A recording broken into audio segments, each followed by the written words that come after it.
Remember many months ago when Andrew Young said, hey, we got some political prisoners in the United States. Everybody said, oh, not in the United States of America, the Stars and Stripes and all this. What an uproar. But that's about as far as it went. Nobody said, hey, Andrew, who are they? And how did they happen to get there? Why are they political prisoners? We've talked quite a bit on alternative views about this subject. And tonight we're going to focus on one bona fide political prisoner in the United States, Leonard Peltier. You ever heard of him? Leonard Peltier. Perhaps not. The mass media haven't done too much on him, if anything. Well, we have two people who are going to fill you in on Leonard Peltier, what happened to him, how he was railroaded into prison, how the FBI was involved with tampering of witnesses, harassment, scaring of witnesses, doctoring of evidence, withholding of evidence, right up and down the line, right through the trial judge. Can this happen in the United States? Well, it already has. And who else more than Leonard Peltier? Well, we don't know yet. But we're going to look at Leonard Peltier tonight very, very closely.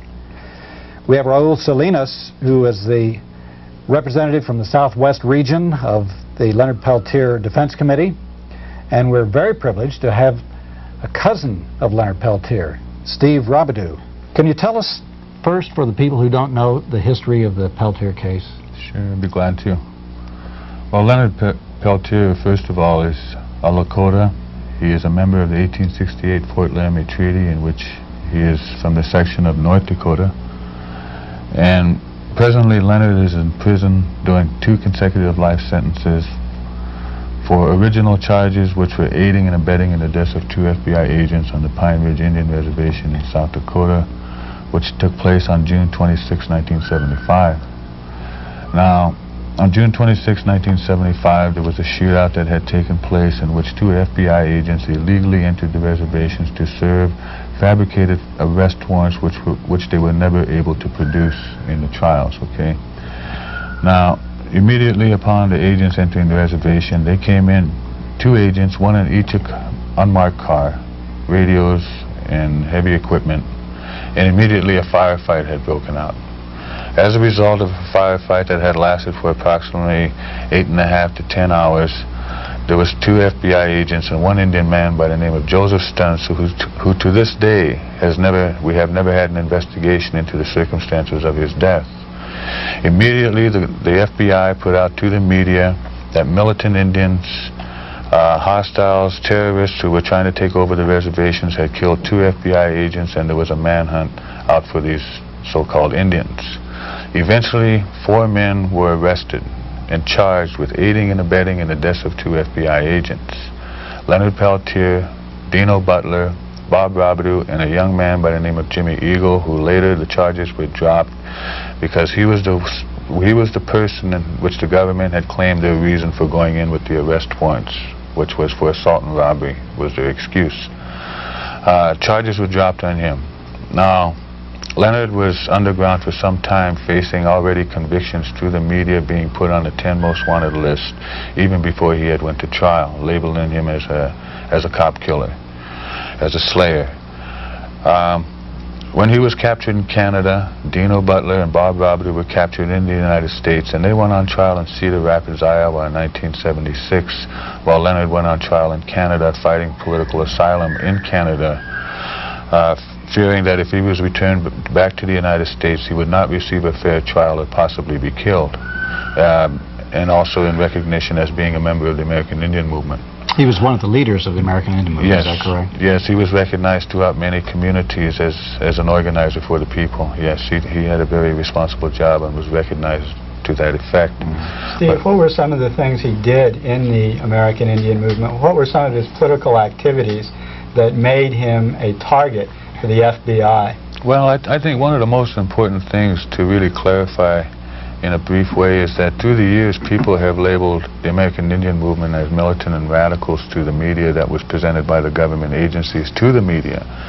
We in turn have had to survive this attack on our people because the whole philosophy of the American Indian movement was to stand for the honoring of over 372 treaties signed with different nations in the United States and Canada, and which today have never been honored. not only the honoring of the treaties, but the traditional forms of government of many nations, the philosophies of their culture and their spiritual ways within their own land base, which is very serious, because we see through the system today that the education system of America has did nothing but not only destroy native people's language and took in their land base, but it's attacking people around the world, such as we've heard tonight about El Salvador. The people are struggling for their land and their rights, their rights to survival, and this is what the American Indian is all about today. I don't like to use the term American Indian, but people are educated to identify us like that, so we'll respect it that way to a degree. But regardless, these here were Leonard's duties, to learn those traditions and those philosophies, but at the same time we had to deal with society in which our people have been forced to live, on how we survive in this education system today, in the society, on how we have to provide for our families. We have to learn an education to do this. And so in order for us to have equal rights, which were being denied minority people throughout every urban community in the country,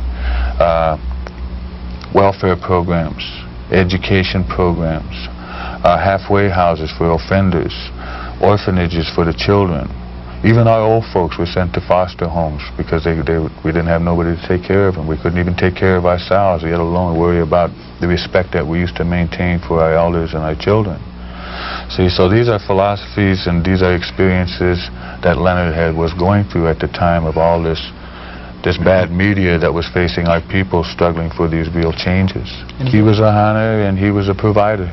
He was a provider for the people. One of the more concrete tasks that Leonard carried out, again, what Steve is referring to is the relocation of people from the reservations into the urban areas, especially during the 50s, late 40s and 50s, where native people came to urban areas, and the shock of being away from the reservation, and then the lack of employment, the lack of skills, the alcoholism which runs rampant in Indian country. And when we say Indian country, we mean through the Americas.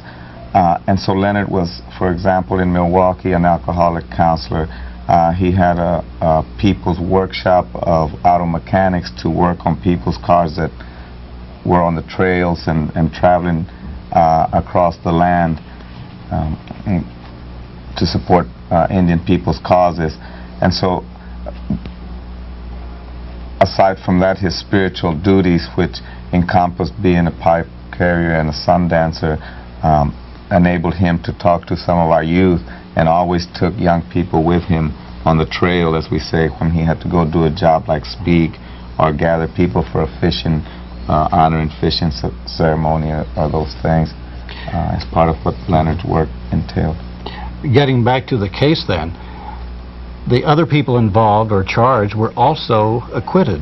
All right. Charges See, we were right at that part to where Leonard was fighting extradition in Canada.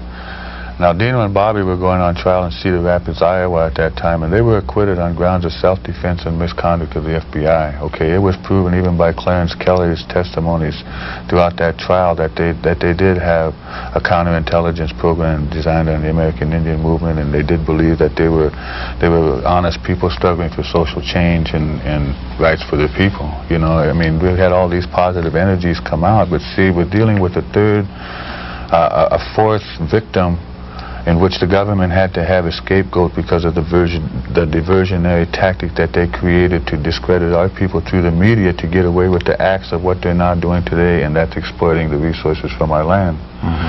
And because during that same time of the shootout, I think many people always ask, well, why did the shootout happen? What was going on? But people just don't know that during that very same time period, Richard Wilson, who was then the acting tribal chairman, was in Washington, D.C., signing away 1/8 of the Pine Ridge Indian Reservation, the Black Hills of South Dakota, which is 133,000 acres of land and valued at billions of dollars of uranium deposits that are being strip mined out of there by over 40 corporations today. And today we have a liberation of Lakota people who have occupied 800 acres of land, which is now called the Yellow Thunder Community, which is one of the richest areas in which the deposits are laying.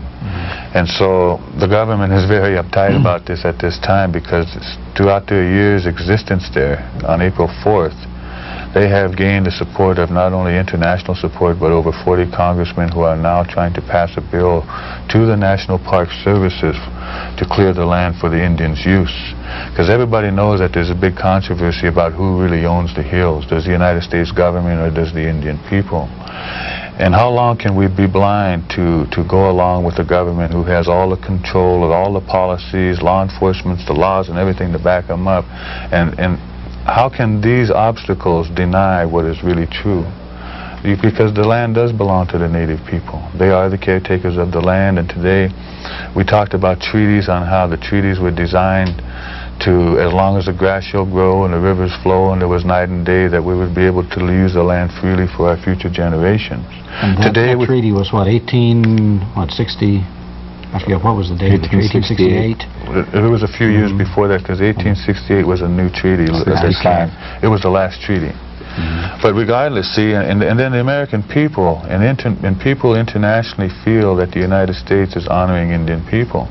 And this isn't the case, because they use us through what they call the Bureau of Indian Affairs, in which many of our traditional people do not believe. The Bureau of Indian Affairs is just a branch of the United States government that is funded through every other kind of little project on how they want to keep the assimilation and genocide going to destroy our language and our land. And that's what it's really all about, and they did a very good job of it. Because right now, living on the reservation, people think that we have it made, and we're getting land lease agreements and money's coming all the time, and the Indians can just kick back and take it easy. But this isn't so, because you go onto the reservation and you got the highest poverty in the country going on, besides the ghettos and the communities. I mean, you know, it's the highest. You have, for gasoline, it's almost up to $2. For bread, it's over $1.50 in some of the stores.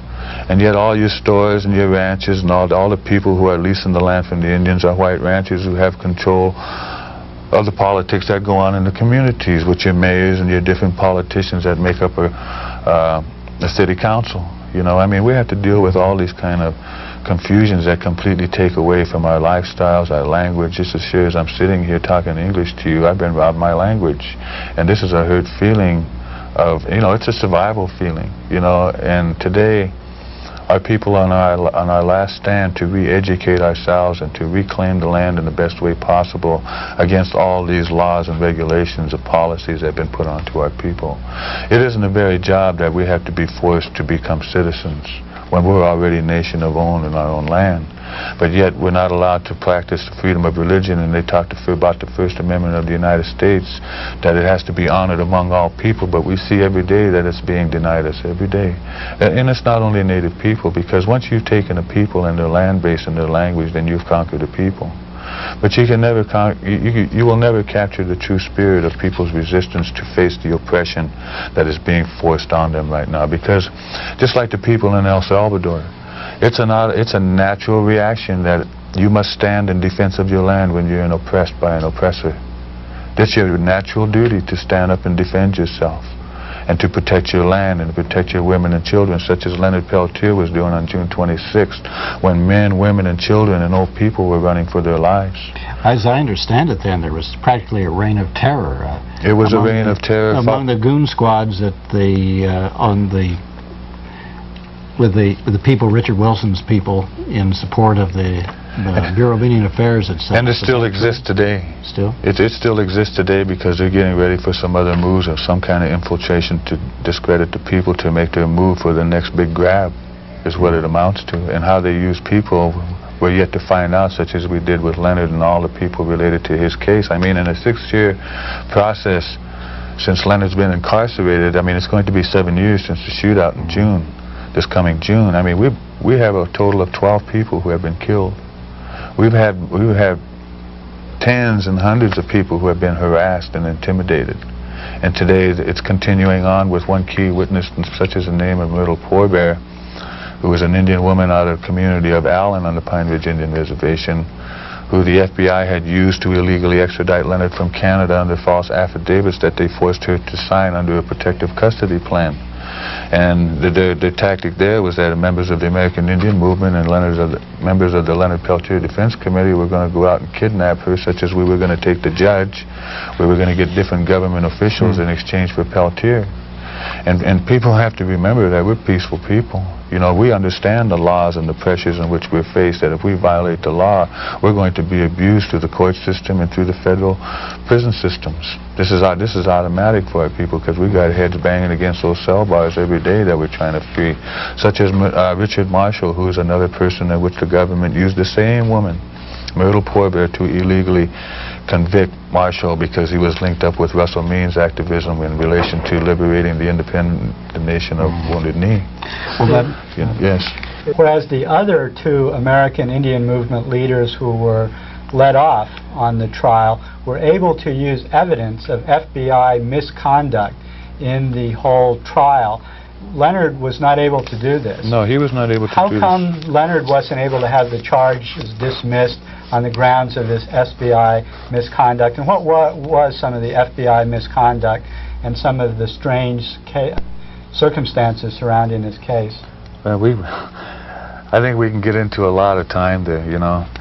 But Leonard, he was a scapegoat.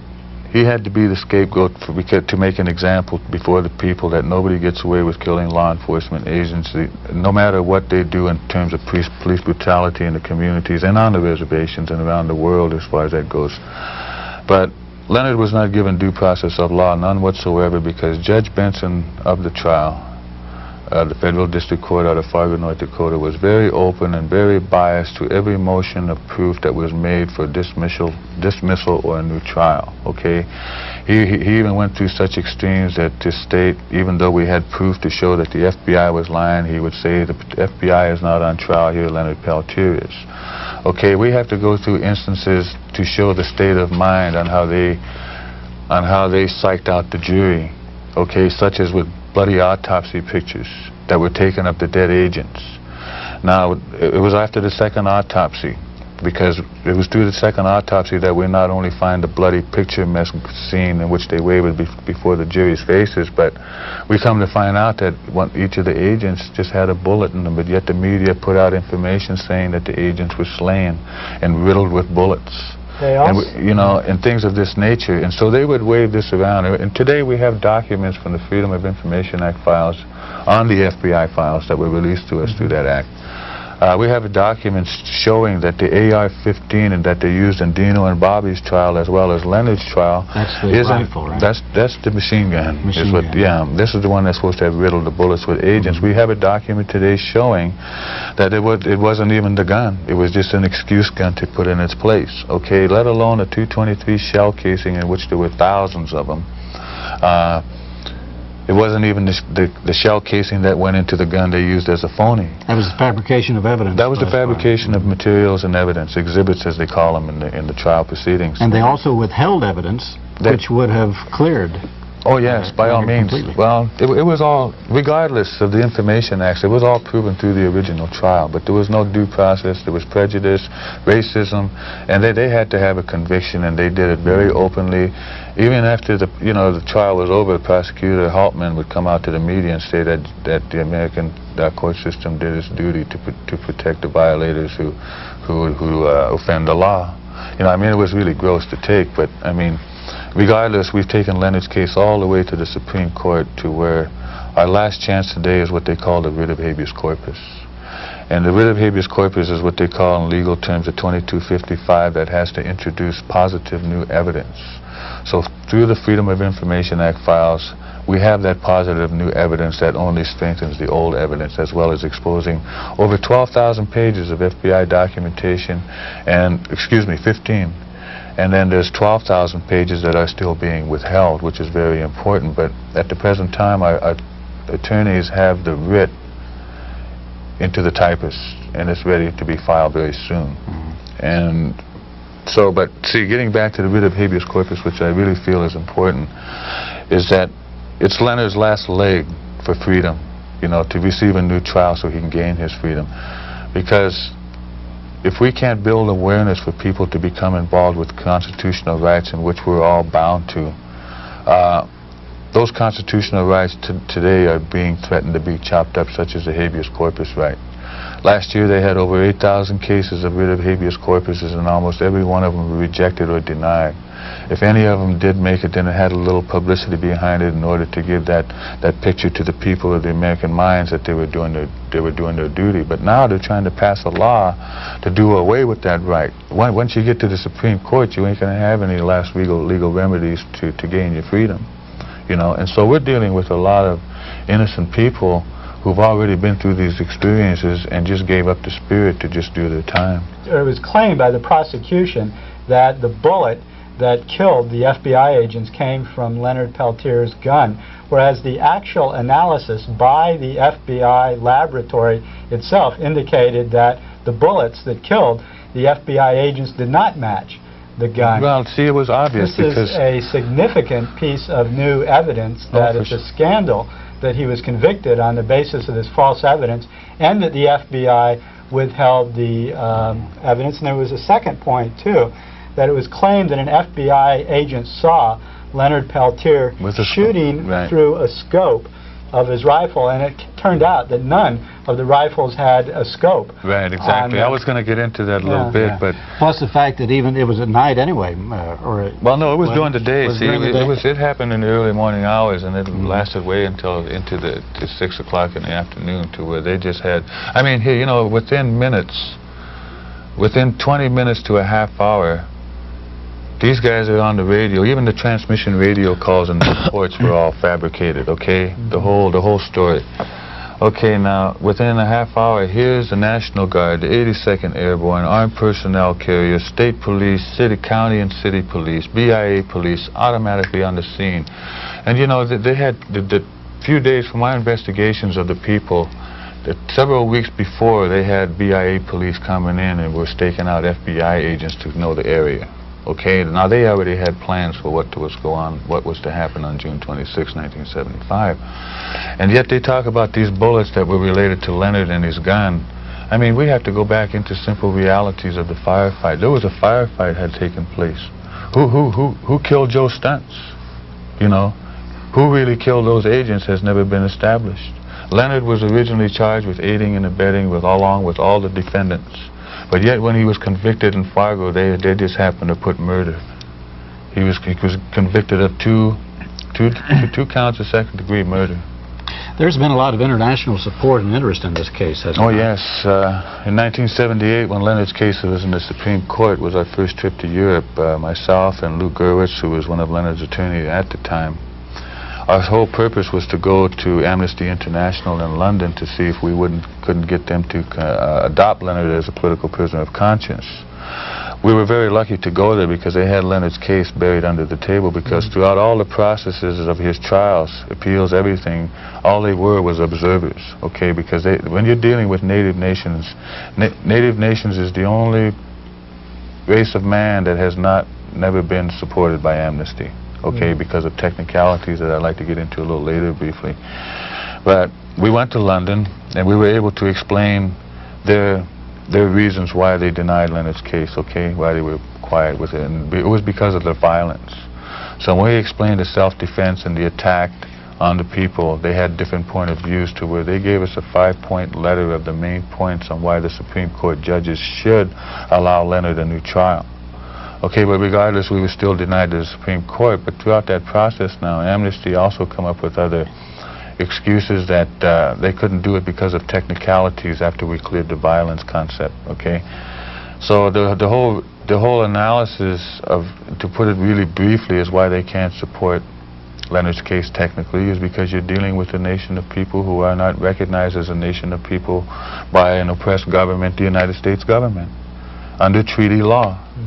And today that comes to be fact, because we look at El Salvador, we look at Puerto Rico, who is struggling for nationhood, and we see how they miscredited the freedom nationalists of Puerto Rico by putting them as terrorists and militants. You know, I mean, it's people's ways, they speak out, and for sure it's wrong. But how else do you get the attention of all the people who are out just worrying about their lifestyles and don't have time to become involved with serious things? Serious issues, you know. Raul, you've been to Geneva and the UN about this case. Can you tell us about your experiences there? Yes, well, After the trip to London to Amnesty International by Steve and one of our attorneys, Lou Gerwitz, there was a gathering at the 4th International Bertrand Russell Tribunal, at which Steve again addressed the body there. Later, I was asked by the Defense Committee to represent our group, represent Leonard in Geneva. I traveled with the International Indian Treaty Council as a delegate of the Treaty Council, but as a representative of Leonard Peltier and the committee. I was able to address the entire body on 2 occasions. The International Treaty Council has non-governmental organization status, which is a non-voting, but yet there is a voice. And so I was one of the delegates to speak of the delegation. I addressed the entire body regarding Leonard Peltier.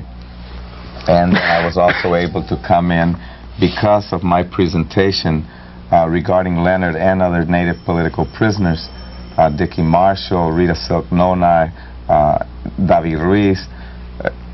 It created, along with the question of the indigenous people in Nicaragua, it created such an interest at the United Nations commissions that we were given a special session for political prisoners. At that point, I elaborated and made some concrete requests of the international bodies that they take on some plans of action regarding Leonard Peltier. We were, believe, very successful in that the president of the body there, Roma Chandra from India, ended the conference by alluding to the symbol that Leonard had become to the people by the witnessing of how the many representatives of Native nations conducted themselves there in Geneva, and he ended the entire session with a poem that Leonard wrote in a British Columbia prison entitled "I Am the Indian Voice." As a result of that successful meeting, as a result of us very clearly standing alongside the Sandinista government in their explanations of the question of indigenous people, which U.S. propaganda machines have tried to portray in other ways to us here, the International Indian Treaty Council was invited to Nicaragua in December, where the Third Assembly on Racial Discrimination, Recourses and Procedures on Racial Discrimination was held. And again, I was asked as a representative of the Leonard Peltier Defense Committee to serve as interpreter and translator for the International Treaty Council. I was not able to present to the entire body, but since we were guests of the Nicaraguan government and we had been very personal friends of Comandante Lumberto Campbell, I was able to do a very detailed and in-depth interview presentation on Sandino TV regarding the case of Leonard Peltier and David Ruiz and Rainey Street here in Austin. So it was very successful, and we have people that we have now. We don't have a committee there in Nicaragua, but we certainly have an information center where we send all our materials, and they're disseminating it, and a lot of Nicaraguan children are wearing Free Peltier t-shirts, and so it was very beautiful. Well, this Peltier case is part of a mainstream of violation of civil rights and genocide against Native Americans for years and years, but it's also part of a continuation of the COINTELPRO program by the FBI, which has been going on for many, many decades against people of all races and colors and ways of thinking. Right. That's exactly what we're about, talking to people wherever we go, all over this country and all over this world. We're trying to say to people, hey, you don't know that there was an Operation Bicent in 1976 when we were going across the country to Washington, D.C. to articulate our grievances to the U.S. government, directed primarily at the American Indian movement and other terrorist groups, as they called it. We also need to have people understand that the U.S. government and its law enforcement agencies against Native people had something called Operation Garden Plot and Operation Cable Splicer. people need to understand that these are not figments of radicals' imaginations. What were these two operations? These were surveillance, gathering, and counterintelligence programs, internal, domestic, what do they call it? Domestic surveillance programs, aimed primarily at Indian people, specifically after the Wounded Knee Siege of 1973. From that point on, I believe 74 and 75 was Operation Garden Plot and Operation Cable Splicer. It's documented. If people read, and especially on college campuses where we think people read, but somehow they don't read what's out there in the world, people need to read. There's many books on domestic surveillance, on counterintelligence programs. I mean, the Fred Hampton case, those were real cases where police agencies violated civil and human rights, and even according to their own ethics, violated law enforcement codes of ethics. People need to understand that that's true, those are facts, and if they ever allow us, for example, in the case of Leonard Peltier, very soon, we hope to prove that. We hope to prove to people that the government, the FBI, and local levels of police agencies do commit crimes, do violate the law, and many times convict people unjustly and illegally. We had a two-part series on the Greensboro, North Carolina murders of the labor organizers, where it was revealed that the FBI and the local police, etc., actually instigated the violence, actually infiltrated these different groups and themselves began the violence. Isn't there a parallel here to the Peltier case and the Wounded Knee case, where it's not that the Indians instigated the violence, but rather the FBI themselves began that? Do you have some information? Well, yes, we do, and the most glaring example that we have, of course, is Douglas Durham, who infiltrated the American Indian movement, and we have part of the Amnesty International report regarding the American Indian movement and the FBI, and I was just reading here whereby documented already is Douglas Durham's case. Douglas Durham got to be in leadership, or got next to the leadership of the American Indian movement.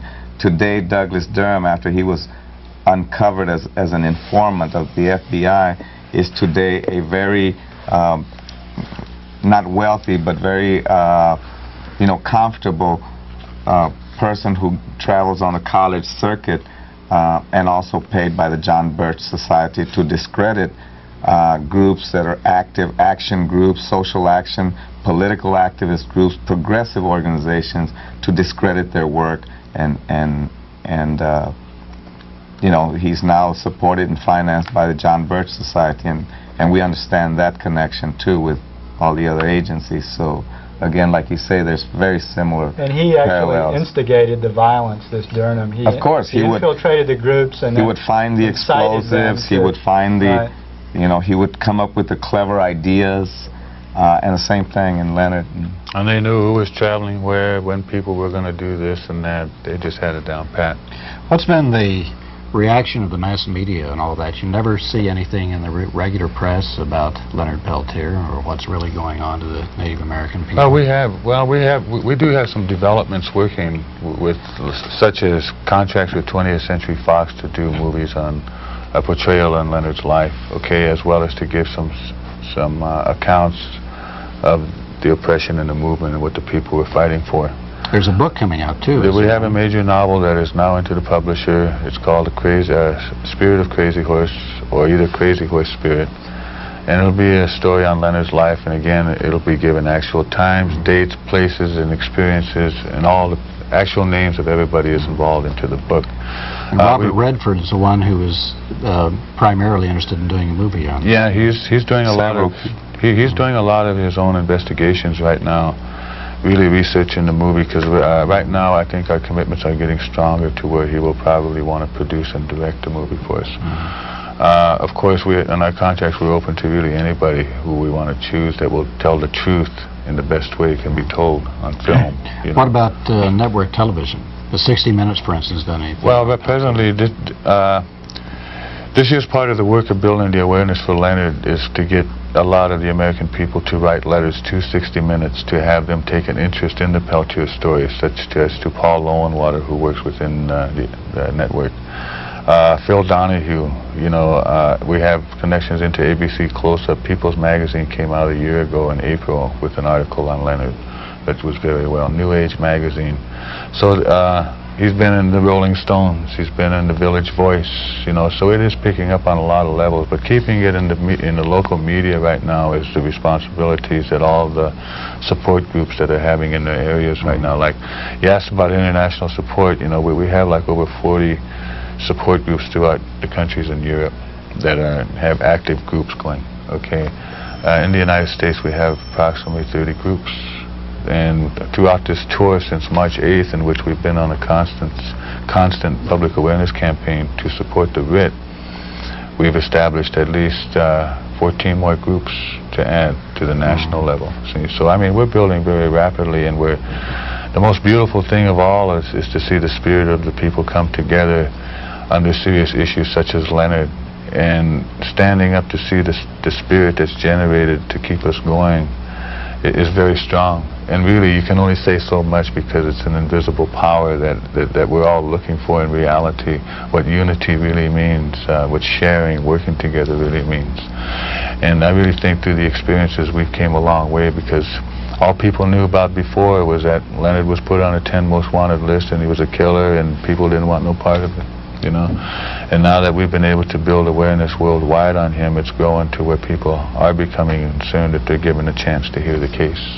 And that's the realities of it. And we just hope to just keep on in the manner that we're going. Our chances of Leonard winning the new trial is very positive. We don't want to think no other way. And we hope we can build a mass movement worldwide, such as we did with Angela Davis, to stop the Vietnam War, to stop the draft, because we're going to have to redo all these things again with how they got plans for people to do the draft again, and they're going to be taking them. I mean, they're already messing with the people's, the old people's blood, Social Security and pension checks that they're getting. And with the high prices of all the energies going up, that we need for our lifestyles, I mean, people need to organize. They need to get together. And right now, I think one of the most important elements of life that people need to start learning is not just look at nature as a coincidence and things happen naturally, but we have to start understanding on how we are a part of that survival, and we have to start learning to respect and use those things together in the best way possible, instead of putting prices on them and forget about the people. If they couldn't follow this understanding of the policy and the education on how you take care of your needs, then they don't have no way of surviving.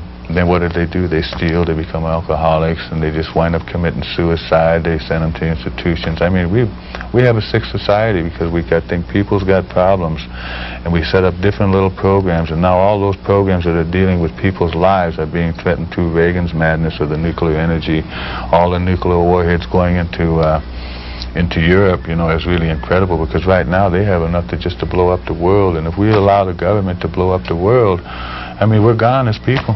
The generations are no more. I mean, the earth will survive itself in time. It'll be thousands of years before it'll regather its strength in order to have its natural strength again, But what's going to happen to the people if we allow the uranium thing to go on? And I think examples such as are coming out of a lot of different nuclear alliance groups, such as the one in Canada 2 years ago now, through testing of a mother moose, they had to find out why she gave birth to a two-headed moose. She was eating the vegetation life, and they found out from the testing that the uranium chemicals changed her hormones. And if this can happen to an animal with two heads, what can happen to people in reality, when we already know for 20 years in the community of Oglala, in the government housing that they put up, there's uranium chemicals in the wall, in which people are affected by the outcome of that today. And it's just a matter of time on how it does away with each and every individual, because the creations of the great mystery is really beautiful if we can just learn to look at it and evaluate it, what it really has to offer. And living with man-made laws that put prices on our natural rights to use the land and the air and the water is incredible.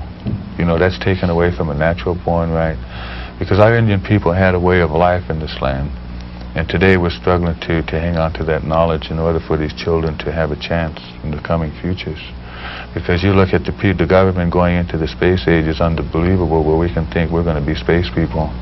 You know, we're Earth people, and we need the air, and we need the water, and we need the land, and we're going into unknown things that we should not tamper with. In simple sense, we don't need to tamper with. Ever since they've been to the moon, the seasons have not been the same. It's been a big unbalance. And the earth is losing its energies, because in our Indian beliefs, you just can't keep taking from the earth and taking and taking and taking, using up all those energies. Around the world, energy is being used 24 hours a day, from the trucks, from the time they take it from the earth, putting it through the processes, transporting it to the people, getting it into the stores, the people going to work, getting their checks, buying these things that they need. And we look in time, where does it all go back? It goes back into the garbage that we've just polluted and contaminated. And we destroy the earth. Simple process of understanding, but what do we do to change that? I think this is where we're at in understanding. We all got our differences, we've all got our lifestyles, our jobs that we believe in, what we're trying to learn to make a good future, but that's just for our future. That's not for the children, because they're going to be completely different also.